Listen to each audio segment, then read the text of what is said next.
Hey, welcome to my channel. Going to talk a little bit about Apache Iceberg. Just a quick overview of what it is and some highlights and some use cases, of course, and some of the benefits as well as some of the negatives of it as well too. First and foremost, Apache Iceberg. It's hard to describe in a way. Well, not entirely, but it's really a new. So we have Parquet initially. If you know what Parquet was, it was a great column store that replaced Avro, which was a big thing, as well as org files. Uh, Parquet files is more of a case like is was optimal for data warehousing sort of aspects, but more so it's basically for large sets of data. But ideally, you read off of it, and it's a great columnar storage environment or storage data file, basically. I'll put it that way. A lot of the cases people were going towards JSON, and then eventually JSON evolved into Avro, and then from Avro, Parquet.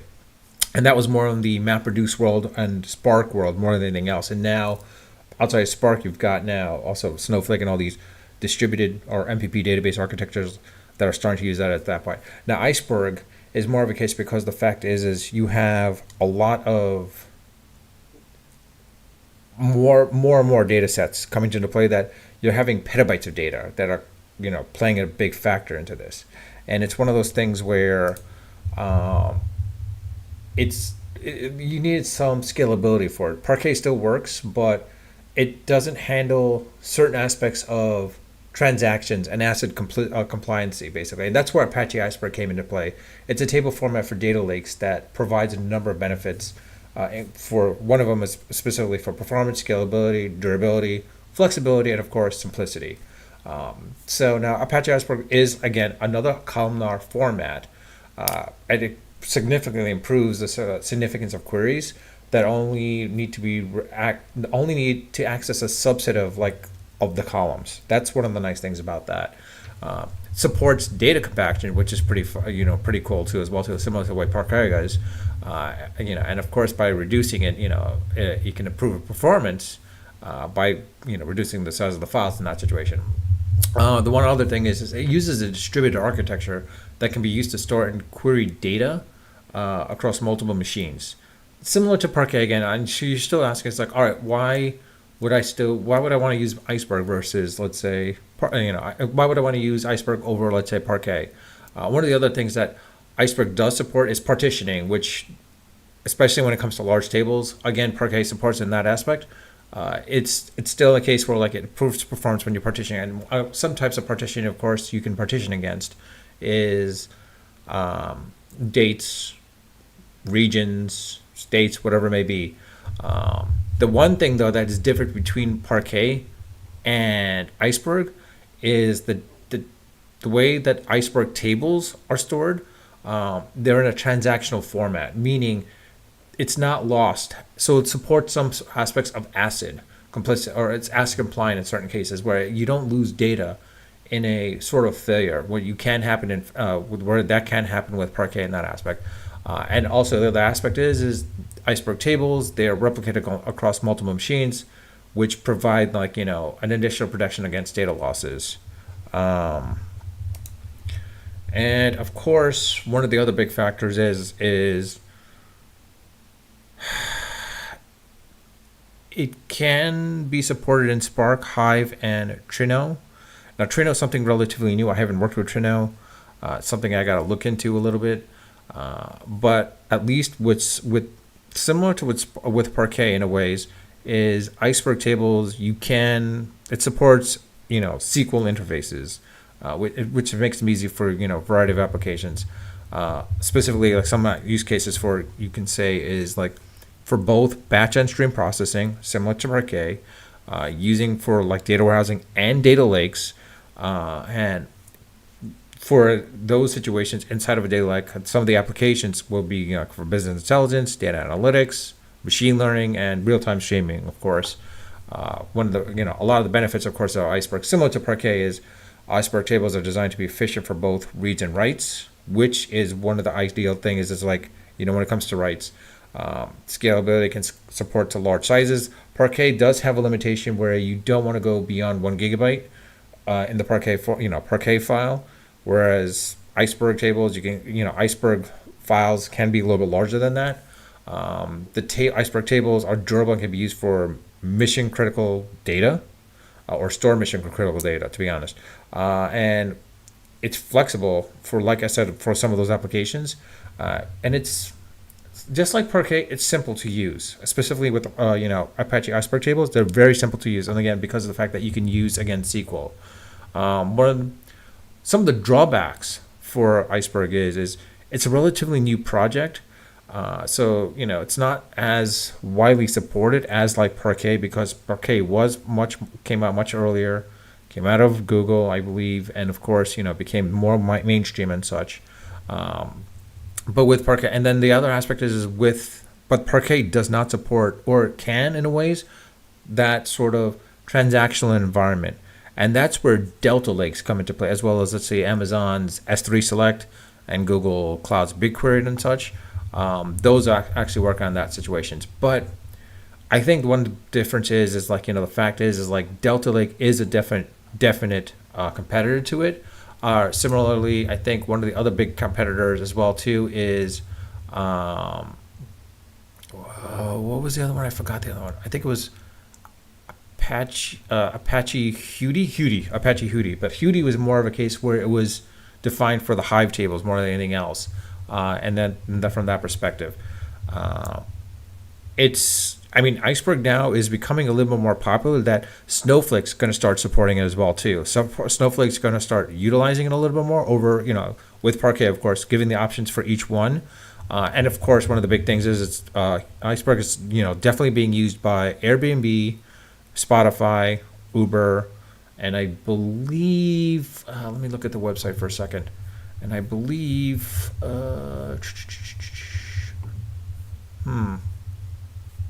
of Cloudera, Snowflake, Dremio is another big one that's supporting it. It was supporting it as well too, as well as Starburst, which is the Trino query engine. And I got to go look a little bit about the Trino query engine, to be quite honest. I don't really know. Outside of Airbnb, I believe Google's starting to jump into it a little bit too, and I think they started utilizing a little bit into this Azure Synapse environment. So it's interesting to see how that works out. But with it, honestly, it's very powerful, and it's a flexible table format for data lakes, specifically for data lakes. Provides a number of benefits, including, like I said, performance, scalability, durability, flexibility, and simplicity. One of the things is like, you might be asking, well, wait, why not Parquet? Well, because the fact is, like I said, that Parquet is much more popular, as well as why not a Delta Lake, which is coming out of Databricks, of course, too. Well, Delta Lake is a big thing. I'm not gonna say anything against them. The only reason why I would say Apache Iceberg works out more favorably than, Iceberg works more favorably over Parquet is, again, there are some limitations about Parquet. The compaction is not as much compared to Iceberg per se. The other aspect too is Parquet has those limitations. If you go beyond a certain file size within a Parquet file versus a Iceberg, it does slow down the performance a little bit, and specifically when you're running Spark queries against it as well too. Iceberg is more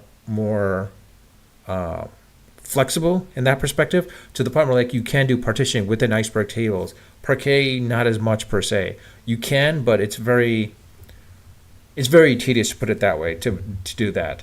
One of the other aspects as well too is it's like I said, it supports ACID transaction and schema evolutions. Now, schema evolutions, of course, is part of the things with Parquet supports alone, but it doesn't support. But the thing is, ACID and partitioning are two things that Iceberg does do that Parquet does not do. Unfortunately, one of the other drawbacks, of course, is again, you got Apache Hudi and Delta Lake, which do support the same exact thing, but it's going to be interesting to see how that works out. If you were to work with it, honestly, it's going to be a little tricky to do. I'm looking at the website right now, and it's one of those things where it's not something. One of the aspects is that you're going to be using against it is it would be either in a Spark shell, PySpark, or Spark SQL. Actually, more often than not, you might want to do it in Spark SQL. Spark Shell works out really well as well too. PySpark, of course, but I think Spark SQL makes absolute sense in this situation. And of course, with Spark, it's one of the big things that you want to utilize. You know what? I'm just going to leave it that a little bit because I could go into more in-depth detail about Apache Iceberg. If you do want me to go more in depth and describe the architecture, I mean, I'm starting to work with it a little bit more now, specifically in the fact that it's the docs aren't so great, but there is some decent information about it. I could even do a 10, Iceberg 101 type of thing, basically more than anything else, or 102. But if you do want me to talk a little bit more about it, please leave a comment in the comment section to let me know about it. If you want to learn more about it and expand upon it even more, or have even giving benefits, or not benefits, but a comparison between Apache Iceberg versus Parquet versus Iceberg versus Delta Lake, Iceberg versus Apache Hudi, and some of the use cases between each one, and which one might make more sense over the other, or to go more in depth into it at that point. Just let me know what your thoughts are on it, and please leave a comment in the comment section. I will read it. I will respond to it. If you do have a question, I can respond to the question directly in the comment section, or I could open up another video about it at that point, answering those questions as well too. But with that, I'll leave it at that.